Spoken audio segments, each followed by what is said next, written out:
9 मई मुकदमात का तफसीली फैसला जारी। PTI रहनुमा महमूद उर रशीद को 33 साल कैद की सजा। इंसदाद दहशत गर्दी अदालत ने 9 मई को गुलबर्ग के इलाके में जलाओ घराव और गाड़ियां जलाने से मुतालिक 2 मुकदमात का तफसीली तहरीरी फैसला जारी कर दिया, जिसमें अदालत ने दोनों केसेस में शवाहिद का जायजा लेने के बाद 23 मुल्जिमान को जुर्म साबित न होने पर बरी कर दिया, जबकि PTI रहनुमाओं समेत 7 मुल्जिमान को मुख्तलिफ सजाएं सुनाई गईं। अदालत ने PTI के सीनियर रहनुमा मियां महमूद उर रशीद को मजमूई तौर पर 33 साल कैद और 6 लाख रुपए जुर्माने की सजा सुनाई।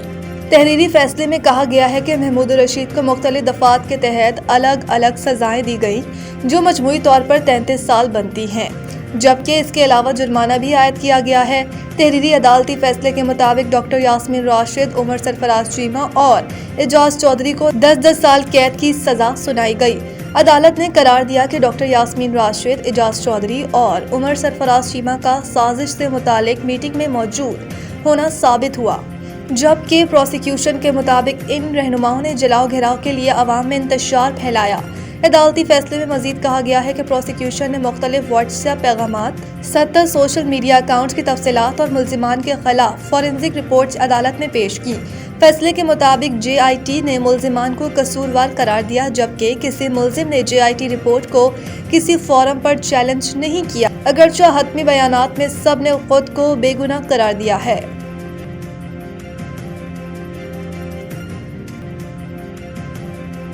लाहौर हाई कोर्ट का प्रॉपर्टी ऑनरशिप के तहत दिलाया गया कब्जा फौरी वापस करने का हुक्म। लाहौर हाई कोर्ट ने प्रॉपर्टी ऑनरशिप एक्ट के तहत की गई कार्रवाइयों के खिलाफ दरख्वास्तों पर समाअत के दौरान चीफ जस्टिस आलिया नीलम ने सख्त रिमार्क्स देते हुए DRC कमेटी के जरिए हासिल किया गया कब्जा फौरी तौर पर वापस करने का हुक्म दे दिया। चीफ जस्टिस आलिया नीलम ने महमूद अली की दरख्वास्त पर समाअत की, जिस दौरान प्रॉपर्टी ऑनरशिप एक्ट के तहत कब्जा हासिल करने वाला शहरी भी अदालत में पेश हुआ। समाअत के दौरान चीफ जस्टिस ने कब्जा हासिल करने वाले शहरी के वकील से इस्तफसार किया कि आप गलत फैसले का दिफा कैसे कर सकते हैं। वकील ने मौक़िफ़ इख्तियार किया कि डिसीज के मातहत कायम कमेटियों ने अपने इख्तियारात से तजावुज़ किया, जिस पर चीफ जस्टिस ने रिमार्क्स दिए कि पहले कब्जा वापस करें, फिर मजीद बात होगी। चीफ जस्टिस ने यह भी कहा कि क्यों ना कमेटी मेंबरान के खिलाफ कार्रवाई शुरू की जाए। चीफ जस्टिस आलिया नीलम ने कहा कि वकील खुद तस्लीम कर रहा है कि DCs ने इख्तियारात से तजावुज़ किया। अगर पटवारी वक्त पर काम करता तो ये मामला पैदा ही ना होता। उन्होंने कहा कि सिस्टम को बाईपास किया जाएगा तो ऐसे मसाइल जन्म लेंगे। समाअत के दौरान वकील ने कहा कि अगर सिस्टम से इंसाफ नहीं मिलेगा तो लोग कहां जाएंगे, जिस पर चीफ जस्टिस ने रिमार्क्स दिए कि अखबारी खबरों के लिए अदालत में डायलॉग न मारें। चीफ जस्टिस ने मजीद कहा कि वो जानती हैं कि अदालतों में कितने पुराने केसेस ज़ेर इल्तिवा हैं।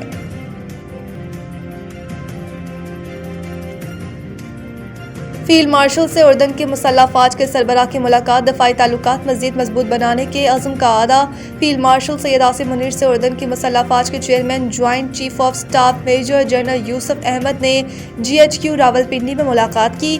मुसल्लह फ़ौज के शोबा ताल्लुकात आमा ISPR के मुताबिक मुलाकात में बाहमी दिलचस्पी के अमूर और इलाकाई सलामती की सूरत हाल पर तबादला ख्याल किया गया। मेजर जनरल यूसुफ अहमद ने पाक मुसल्लह फ़ौज की पेशावराना सलाहियतों को सराहा और खत्ते में अमन व इस्तेकाम के लिए पाक फ़ौज के खदमात की तारीफ की।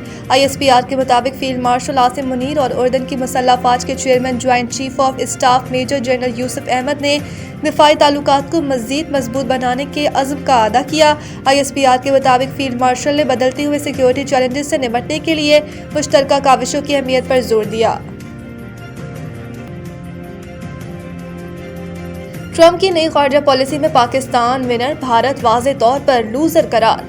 अमरीकी जरीदे फॉरेन पॉलिसी ने ट्रंप की नई खारजा पॉलिसी में पाकिस्तान को विनर जबकि भारत को वाज़े तौर पर लूजर करार दे दिया। ट्रंप के दूसरे दौर में पाकिस्तान ने वाशिंगटन में स्ट्रेटेजिक कमबैक किया। फॉरेन पॉलिसी की रिपोर्ट के मुताबिक वाशिंगटन में पाकिस्तान की वापसी को खामोश मगर फैसलाकुन कामयाबी करार दिया गया। पाकिस्तान ने वो हासिल किया जो कई इत्तेहादी भी ना हासिल कर सके। एतमाद और रसाई अमेरिका के नजदीक पाकिस्तान एक बार फिर काबिल कदर और कारामद शराकतदार बन गया। पाकिस्तान की स्मार्ट हिकमत अमली ने वाशिंगटन में طاقت کا توازن اسلام آباد کے حق میں بدل دیا۔ ٹرمپ دور میں پاکستان نے نہ صرف جگہ بنائی بلکہ اثر بھی قائم کیا۔ رپورٹ میں کہا گیا کہ پاکستان کی پیش رفت نے خطے میں سفارتی نقشہ دوبارہ سے کھینچ دیا۔ واشنگٹن میں پاکستان کو دوبارہ سنجیدگی سے لیا جانے لگا۔ دوسرے دور کے آغاز میں دہشت گرد حملے کے ماسٹر مائنڈ کی گرفتاری میں پاکستان کے کردار نے ٹرمپ کو فوری اور حوصلہ افزا کامیابی دی۔ فارن پالیسی کی رپورٹ میں بتایا گیا کہ پاکستان نے ٹرمپ کے ٹرانزیکشنل فریم میں نتیجہ خیز سفارتکاری کی۔ کرپٹو کرنسی جیسے معاملات بھی پاک امریکہ بات چیت اور ڈیلز کا حصہ بنے۔ اہم معدنیات پر تعاون اور سودوں پر بھی گفتگو کا ذکر آیا۔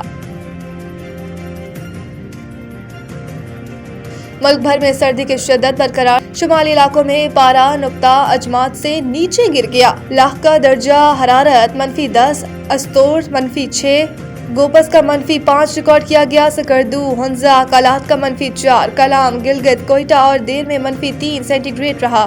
آج بھی ملک کے بیشتر علاقوں میں موسم سرد اور خشک رہے گا۔ شمالی علاقہ جات اور بلوچستان کے وسطی اور جنوبی اضلاع میں مطلع جزوی ابر آلود رہنے کی پیش گوئی کر دی گئی، جبکہ پنجاب اور بالائے سندھ کے میدانی اضلاع میں دھند پڑنے کا امکان ہے۔ افغان انڈر 19 کرکٹرز کی عمروں پر سوال اٹھنے لگے۔ 3 سال تک بطور development coach Afghanistan cricket board کے لیے خدمات سر انجام دینے والے سابق فاسٹ بولر رانا نوید الحسن نے اس حوالے سے ملی جلی رائے کا اظہار کیا۔ انہوں نے کہا کہ افغان ٹیم میں بڑے دکھائی دینے والے 1-2 لڑکوں کے حوالے سے رپورٹس میں صداقت ہو سکتی ہے، لیکن سب کے ساتھ ایسا نہیں ہوگا۔ یقینی طور پر ان کے پاس اپنی عمر کی تصدیق کے لیے ثبوت بھی ہیں۔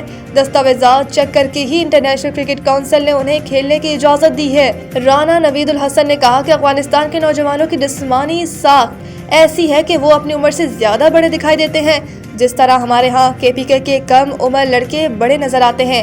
ایسا ان کے علاقے کی آب و ہوا، ماحول اور خوراک سے ہوتا ہے۔ ایسے ہی کچھ صورتحال افغانستان میں بھی دیکھنے کو ملتی ہے۔ انہوں نے کہا کہ مجھے یقین ہے کہ جس طرح ایشیا کپ میں پاکستان کی انڈر 19 ٹیم نے بھارت کو ہرا کر ٹائٹل اپنے نام کیا، اس سے ان کے اعتماد میں اضافہ ہوا ہوگا۔ پاکستانی ٹیم نہ صرف ٹرائنگولر سیریز بلکہ ورلڈ کپ میں بھی فیورٹ شمار ہوگی۔